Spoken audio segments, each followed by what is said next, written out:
언제나 상황에 딱 맞는 행동을 척척 해내는 사람을 우리는 눈치가 빠르다고 말합니다. 반대로 인지 및 임기응변이 떨어져 도무지 분위기 파악을 못하는 사람에겐 눈치가 없다고 말하죠. 의외로 눈치가 있고 없고는 난세에 그 사람의 운명을 가르기도 하는 결정적 덕목이었습니다. 이 분야의 1인자로 손색 없는 사마이가 최후의 승자로 우뚝 설 때 수많은 눈치 없는 사람들이 스스로 불러온 재앙에 사라져갔죠. 유비의 부하인 장존이 오늘 첫 번째로 얘기할 눈치가 없어 망한 사람입니다. 작전 중 화살을 맞고 전사한 방통을 몹시 애석해한 유비는 방통을 칭찬하면서 그리워하곤 했습니다. 그런 유비에게 장존이 나서 이렇게 말해줬다고 해요.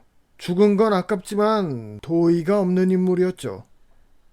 아무리 장존이 방통과 사이가 나빴다고 해도요. 아니, 방통이 어떤 사람인가요? 와룡봉추의 그 봉추입니다. 당장 지기부터가 제갈량하고 똑같았어요. 도의가 없었다고요? 네, 방통이 좀 거침없는 스타일이라 술에 취한 유비에게 일침을 날리기도 했죠. 하지만 유비는 방통의 그런 면도 다 품어주었습니다. 아니, 계책이 뭐 맡겨놓은 것처럼 계속 나오니까요. 진지하게 이 시점에서 방통의 죽음은 거의 제갈량이 죽은 수준의 충격이었을 겁니다. 그런데 같이 슬퍼하지 않을 거면 가만히라도 있던가. 고인 능욕을 한다고요? 유비는 노하여 이렇게 말했다고 합니다. 방통은 죽음으로써 인을 이룬 사람입니다. 다시는 그를 비난하지 마세요. 계한 보신찬에 의하면 장존은 마량 같은 인물과 엮여 초땅의 훌륭한 인재로 평가받았다 합니다. 하지만 유비는 장존을 묻지도 따지지도 않고 파면시켰고 머지않아 장존은 질병으로 허무하게 죽었다고 하네요.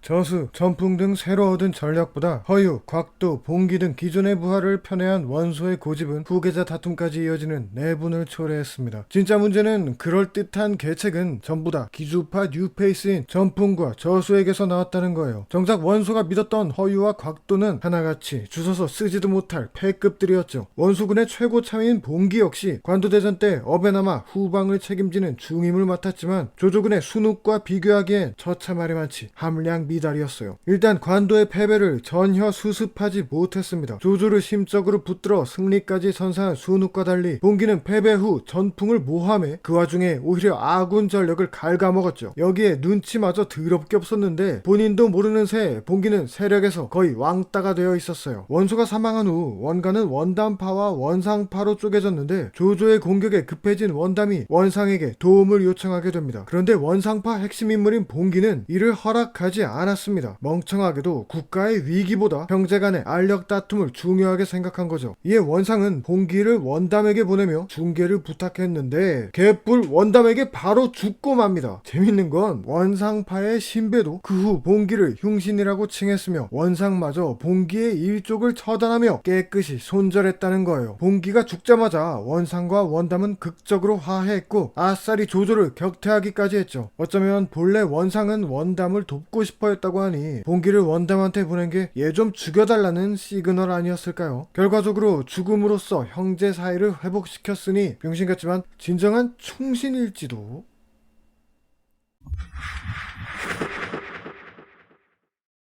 사마이의 쿠데타로 정권을 장악했음에도 차남 사마소는 진국 및 상국의 지위를 거절하고 있었습니다. 왜냐? 아빠의 후광을 빼면 한 게 아무것도 없는 걸 지도 알았거든요. 물론 조비처럼 아빠의 후광을 빼면 한 게 아무것도 없어도 황제를 찬탈하는 기막힌 인간도 있지만 이쪽은 아빠인 조조가 사마이보다 훨씬 뛰어난 업적을 세웠다는 점이 참작됩니다. 그래서 사마소가 내린 선택이 바로 촉한 정벌이었어요. 이것만 완수할 수 있다면 사마이는 물론 조조를 뛰어넘을지도 모르는 거거든요. 뜻이 맞은 종애와 함께 사마소는 총력을 기울여 촉한 정벌 프로젝트를 가동했습니다. 먼저 열심히 배를 만들면서 촉이 아닌 오나라를 정벌하려는 것처럼 대외적 어필을 했어요. 이는 촉정벌이 시작됐을 때 오나라의 참전을 방지하는 효과도 있었죠. 거기에 촉정벌 최고의 걸림돌인 강류를 대비해 작전을 강류 맞춤형 전술로 구상, 원정에 반대하던 등해를 설득하는 데도 성공했습니다. 준비된 군사는 무려 30만. 이제 사마소를 가로막는 건 아무것도 없었어요. 263년 마침내 사마소는 조정 대신들이 모인 자리에서 촉한 정벌을 선포합니다. 그런데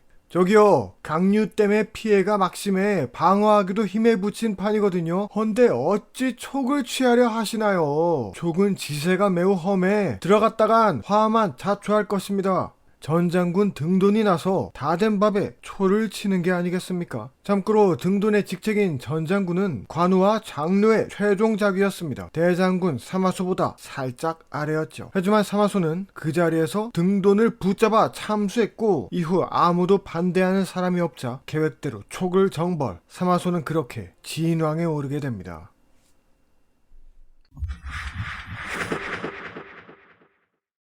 위나라의 양수는 굉장히 똑똑한 사람이었습니다. 소설 삼국지연의에도 세설신화에 실린 양수의 일화들이 많이 나오는데 천하의 조조에게 한 방도 아니라 여러 방 먹이고 있죠. 그런데 이 일화들을 잘 보면 분명 비상한 사람인데 눈치는 더럽게 없었단 생각이 듭니다. 예를 들어 조조가 잠결에 자신의 하인을 죽였을 때 설령 그게 암살을 방지하기 위한 조조의 쇼란 걸 알아도 굳이 그걸 티낼 필요 없잖아요. 그런데 양수 이 양반은 꼭 티를 내요. 죽은 하인의 장례식에가 우는 퍼포먼스까지 하면서 말이죠. 한중에서의 계륵 사건은 어떤가요? 조조가 닭갈비라고 중얼거렸을 뿐인데 양수는 다짜고짜 짐을 쌌습니다. 단지 닭갈비라는 말만 듣고 철군하려는 조조의 마음을 읽은 건 놀랍지만 왜 꼭 한 발짝 더 나가냐고요. 평소 양수가 공룡이나 예형 같은 재능충들과 어울렸듯 그는 상당히 뽐내기 좋아하는 타입이었던 것 같습니다. 양수가 눈치 없는 사람이란 결정적인 증거가 또 뭔지 아세요? 조조의 후계자 다툼에서 삼남 조식을 지지했단 점입니다. 네, 양수 똑똑하죠. 똑똑하니까 조비를 거르고 조식을 선택한 거 아니겠어요? 하지만 결국 살아남은 건 장남 조비를 지지한 눈치의 달인 가후였습니다. 양수는 완벽한 고지로 조조가 조식을 진지하게 고려하게끔 떡상시켰지만 아바타 마냥 뒤에서 하나하나 조종하고 있었단 게 드러나 분노한 조조에게 참수당하고 말았죠. 그래요, 아무리 눈치가 없더라도 말이죠. 반드시 이것만큼은 눈치를 챘어야 했어요. 자신의 아버지 한조정의 마지막 충신 양표를 조조가 눈엣가시로 여기고 있다는 거를요.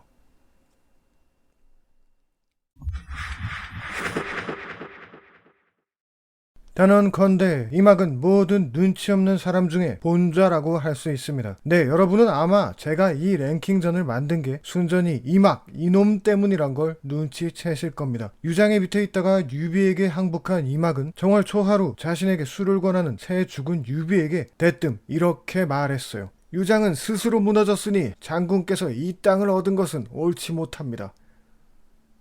어이가 털린 유비가 그럼 네가 유장을 돕지 그랬냐고 대꾸했더니 이막은 내가 무서워서가 아니고 힘이 없어서 못했다고 했다네요. 이걸 보고 이막을 죽이려던 관리까지 있었는데 그걸 말린 사람이 제갈량이었다고 합니다. 그런데 이막은 그 제갈량에게도 훗날 또 눈치 없는 소리를 해요. 가정에서 북벌을 말아먹고 타령하다 걸린 마속을 죽이지 말라고 한 거였죠. 이 일로 제갈량은 이막을 성도로 돌려보내 다시는 가까이 두지 않았습니다. 사실 이때 이막과 똑같은 소리를 한 사람이 있는데 바로 제갈량이 직접 후계자로 지목한 장환이에요. 같은 소리를 했음에도 완전히 다른 처우를 받은 건 충성과 고아함의 뜻을 가졌다는 장환과 달리 이막은 그 발언의 저의가 오로지 반대를 위한 반대에 있기 때문은 아니었을까요? 하지만 이 모든 눈치 없는 뻘소리들도 제갈량이 죽은 후 한 말에 비하면 귀여운 수준입니다. 제갈량의 죽음에 온 나라가 슬퍼하고 있을 때 이막이 유선에게 올린 상소를 보시죠.